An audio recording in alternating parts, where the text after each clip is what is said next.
So now let's talk about what's been going on the internet, and everybody's been talking about it, and you can't run from it. Everybody's going to be affected, I think, in some form. And I'm talking about the chip shortage, which I've talked about in extension so many times, guys, before. I've done videos on it and things of that nature. So, and I really don't know when this is going to end, because it's going to get worse before it gets better. And a lot of people are talking about the DRAM, the NAND flash, all this AI demand that's going on, and these supply chain costs is pretty much going on everywhere. And everybody's trying to let us know that get ready, because 2026 is going to be a hell of a year if you want to indulge in gaming, especially PC gaming, right? Cell phones, things of that nature. Asus, which is a big company who does the handhelds, they've just recently announced that they are going to be raising prices. Okay. Companies like Dell have already announced this as well. So, and many more. Okay. They're going to raise prices. It's not going to get any better. And the consoles, if we're being real, the consoles are going to be affected as well, because everybody who were, I guess, thinking that the systems like the PS6 was going to come out in 2027, you know what I mean? It's not going to happen now. And hey, if I'm being honest with you guys, that's a good thing in my opinion.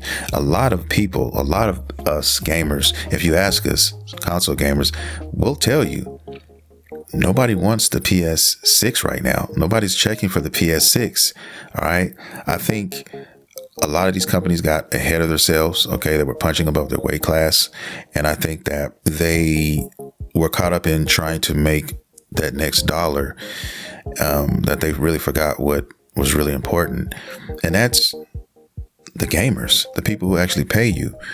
And I think they were approaching something, in my opinion, that they were flirting with disaster.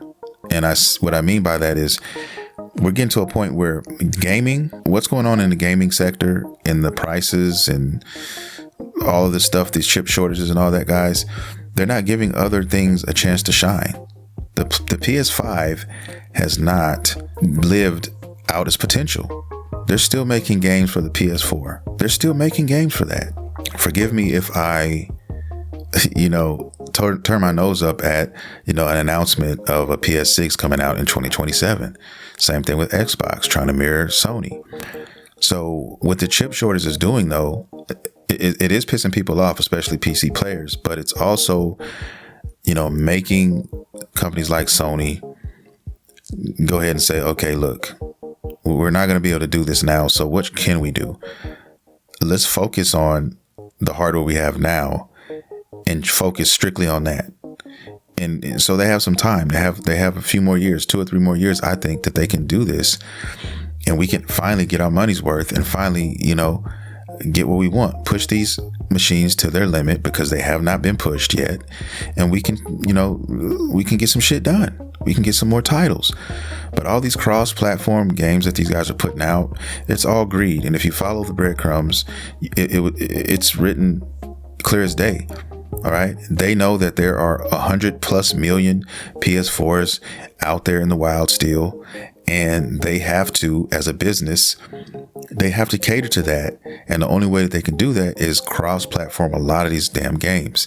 But you also alienate the people who bought the PS5s by not, giving us the extra quality that these systems can actually give us, right? Because they have to worry about the last gen consoles as well. So you're putting this messed up kind of spot. And all they were going to do with the PlayStation 6 was the same damn thing, right? They were going to put out the PS6 and they were going to be doing the same thing for the PS5s, because then everybody on that would have caught up and they'd have to do it again. So at least with this pause on putting out these systems, I'm looking at 2030, to be honest, maybe 2029, right? I'm looking at something like that. But if you wait at least that long, we will finally, I think, get games that are strictly, designed for the PS5 and the Xbox Series X. And they will be able to actually go up under their hood and focus and draw more power and things out of the system. I think that's a good thing. And there's no rush to put out these other systems, guys. It's just not. There's no fucking rush. I don't know what these guys are thinking. Well, I do. But at the same time, how long can you, as a business, say, okay, we got to do this to make money. But then when you look up, oh shit, nobody's buying. Nobody's this, nobody's that. Right. And I've made this argument plenty of times before when it comes to, say PS4 versus PS5. How much better does the PS5 games look than the PS4 games? Can you really honestly tell me that there is just a definitive type of gap between those two?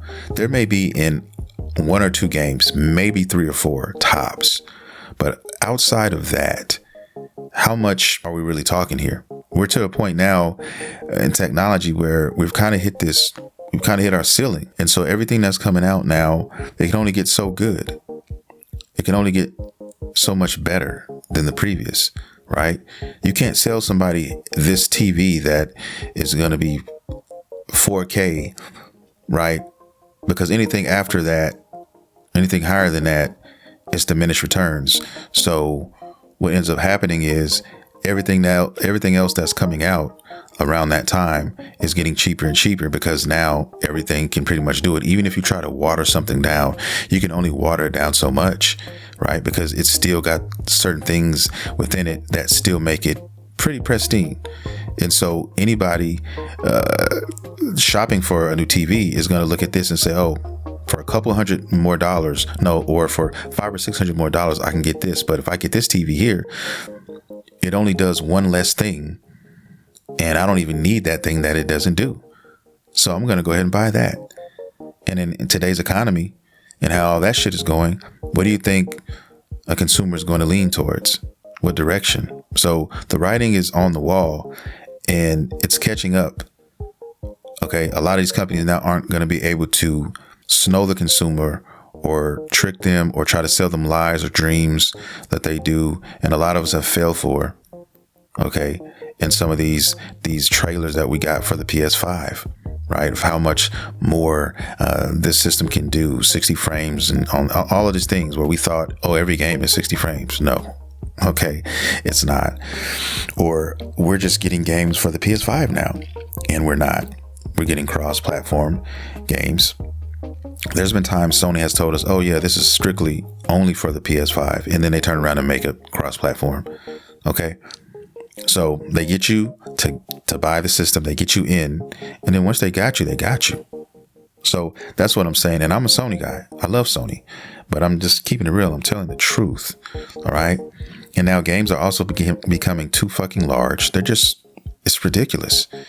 So there's a lot that can be said when it comes to where this market is going right now. All right, I think we've hit a ceiling, and we're just floating. We're like that balloon that is floating, but it can't go any further, guys. It's kissing the roof. It's kissing the ceiling. It's not going to go any higher. And I think that's where we're approaching right now. And to add insult to injury, guys, all these prices that are skyrocketing for all these parts, it's crazy now. It's like ridiculous. And the tariffs have not helped the situation either. So it's just everything that can be bad is, stacked on top of each other right now. And so what a lot of people are doing, they're pulling back. A lot of people are doing other things. So I don't know. I mean, I would love to hear from you guys and want to pick some of your brains and the gamers out there. How do you feel about this? What do you think about all this?